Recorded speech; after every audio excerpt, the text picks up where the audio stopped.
মদিনার বাজার দিয়ে নবীজি যাচ্ছেন, নবীজির একটা ওট পছন্দ হয়েছে। তো নবী ওটের মালিকের কাছে গিয়ে জিজ্ঞেস করলেন, ভাইয়া এই ওটটার দাম কত? ওই দামাদামি হলো, নবী সে দামে কিনতে রাজি হলেন, কিন্তু নবীর কাছে তখন অর্থ ছিল না। তখন নবীজি ওনাকে বললেন, আপনি আমাকে ওটটা দেন, আমি এখনই গিয়ে আপনার সেই প্রাপ্যটা পাঠিয়ে দিচ্ছি। ওটের মালিক ওনাকে ওটটা দিয়ে দিলেন। আশেপাশে যারা ওটের মালিক ছিল সবাই জিজ্ঞেস করতেছে, এই পাগলা, তুমি কি যাকে ওট দিয়েছো তাকে চিনো?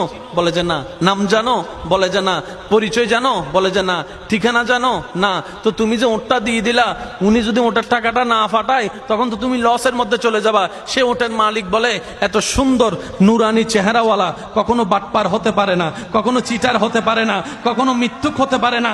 ওনার চেহারা দেখেই তো আমি ওট বিক্রি করার আগে মনটাই বিক্রি করে দিয়েছি, মনটাই বিক্রি করে দিয়েছি, মনটাই বিক্রি করে দিয়েছি। তোমরা যাই বলো, আমার মন বলে উনি আসবেই আসবে, টাকাটা পাঠাবেই পাঠাবে। এই কথা বলতে না বলতে কিছুক্ষণ পরে নবীজির একজন সাহাবা এসে বলছেন, একটু আগে একজনে ওট নিয়ে গিয়েছেন, কাছ থেকে ওটের মালিকটাকে একটু দেখতে চাই। উনি বলে যে আমার থেকে। তো উনি বললেন, আমাদের নবী আপনার থেকে ওটটা নিয়ে গিয়েছেন, ধরেন ওটের টাকাটাও দিয়েছেন, আপনাদের খাবার জন্য কিছু খেজুরও হাদিয়া পাঠিয়েছেন, খেজুরও হাদিয়া পাঠিয়েছেন। ওই ওটের মালিক বলে, ভাইয়া